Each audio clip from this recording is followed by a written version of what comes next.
Our next guest is Alwyn Poole, who has made something of a career in terms of education, but particularly in terms of education statistics and using data, I guess, to improve school outcomes.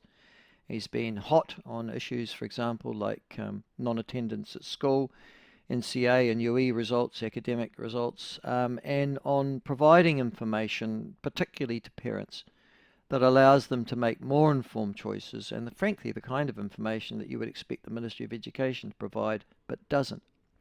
But he's, in the last wee while, changed some of his, well, he's got himself a new hobby, it would seem, in terms of looking at the public sector in this country and testing the thesis as to whether or not it is going to be withered by an incoming government that promised it would do so.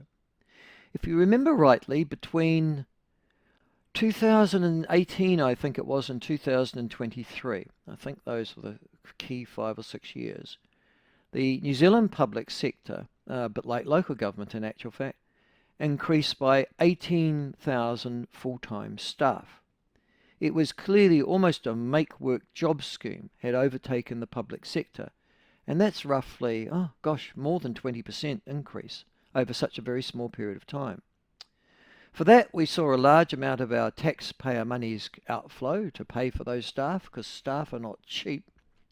But we saw no discernible improvement in any of the public services or agencies during that time that would justify that. And in actual fact, we did see a decline in productivity, which has been noted by other surveys.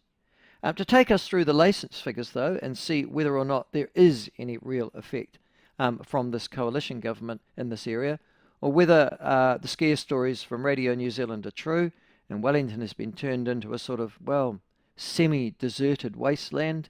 Alwyn Poole joins us now. Alwyn, welcome to the show. Lovely to have you on.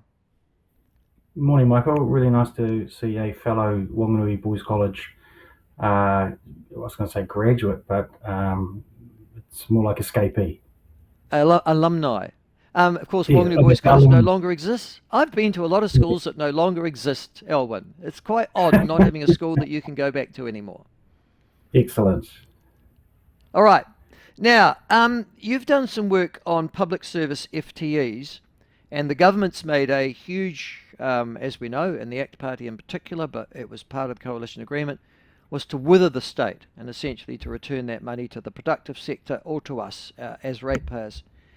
How are they going? Well, I mean, the most basic figure is sort of June of 2023. There Yeah. were 6,117 in the public service. March of 25, that's Sorry, just could you increased. give us that figure again? Not 6,000, Six, sorry, 63,117. Yeah, thought And so. Yeah. at the end of March this year, 63,238. Good Now, grief.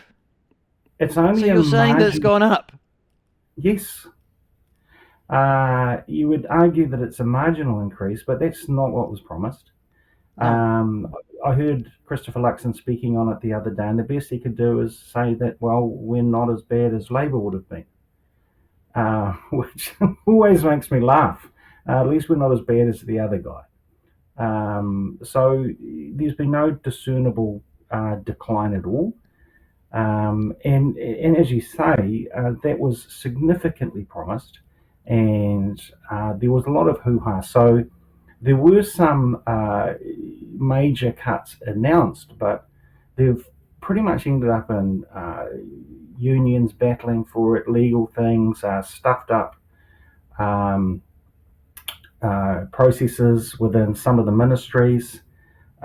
So my argument here is that they've made little or no progress. I like you saying it's a new hobby. My first degree was economics, and I've kind of kept up with it just a little bit. Um, and I mean, in the public service, one of the other things to note is that public servants are now paid $10 per hour above your private Yes. sector. Yeah. And, Yeah. and so, I mean, there's a lot of fat on the lamb as well, Yeah. um, which doesn't make any sense. The Public Service Association, the PSA, Radio New Zealand News, God, they would be almost the start of it, have suggested that there is, widespread, almost post-traumatic stress disorder being imposed upon the Wellington bureaucracy as a consequence of this Yeah. dreadful government. But sorry, you're suggesting to me not only has there not been a diminution in the number of FTEs, but there's been a minor increase. Have you identified areas where that increase has occurred? Well, there are fluctuations actually in most of the departments. So, pre-election, they promised to pull, for instance, the Ministry of Education back to pre-Hipkins numbers. So, under Hipkins, the Ministry of Education had, before Hipkins, 2,700. At the moment, it has come down a little bit, but it's still 3,900. And very little progress.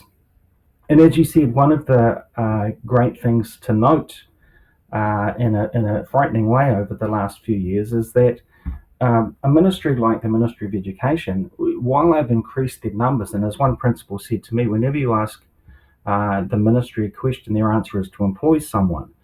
And so the output and the effective learning of children has declined. And I'm about to do, I think you called it train spotting, on the Levers data for 2024. And I know already from some of the stats earlier this year that there's going to be some really significant declines again. And my argument, and I had a piece in the Post yesterday, is that Erica Stanford is largely missing the point about how significant the crisis is in our secondary schools, and very little has been done. Ministry for Regulation, of course, and in some of these things, it's Oh, yes, not that hard would to increase the argue. number of staff. Yeah. Well, yeah, but it's not hard to argue in some of these things that David Seymour's kind of sold, because I remember them as the party of small government, and flat taxes and all of that kind of thing. Ministry of Regulation have got 82 staff, but at last notice that they were, on average, the highest paid people in the public service. The charter schools thing, I mean, clearly is a bust. But the charter school agency, there are 15 people doing the job that one person did in 2013 to 2017, and that's costing the taxpayer, $30 million. And 15 people was more than some of the charter schools. The Ministry for Women has increased. So some of the things that people were saying, these are the woke ministries, and they ought to go. Those numbers have gone up. To me, it's a really strange circumstance.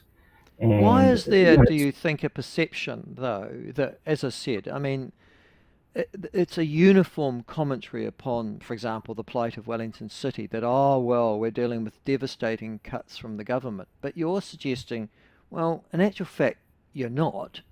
You're roughly at the same staff levels that you were when this government came in. Why do you think that narrative is out there? Is it aided and abetted by even the government to try and ensure that it looks like they're being tough? I think absolutely. And Erica Stanford was interviewed by Radio New Zealand a few weeks back, and she said, when she came in, she'd give the ministry, I think, a 2 or a 3 out of 10, but now she'd give them a much higher number. Well, I haven't seen the differences. I'm in schools at the moment, going around learning some stuff. I'm actually sitting in a school right now, talking to people in the schools as to what they're seeing, etc. They're not seeing the differences. And this stuff is a really big deal. So I think that, yes, the government are aiding and abetting it by trying to say, we're doing a great job. I mean, Luxon said the other day, even though there are now, we haven't really reduced the public sector, we've got them more focused. It's still a huge resource. And in the budget, the Minister of Finance was trying to say this is a real tightening of the belt. Well, it just isn't. They're spending Um, more, and as you say, small and medium enterprises are really struggling.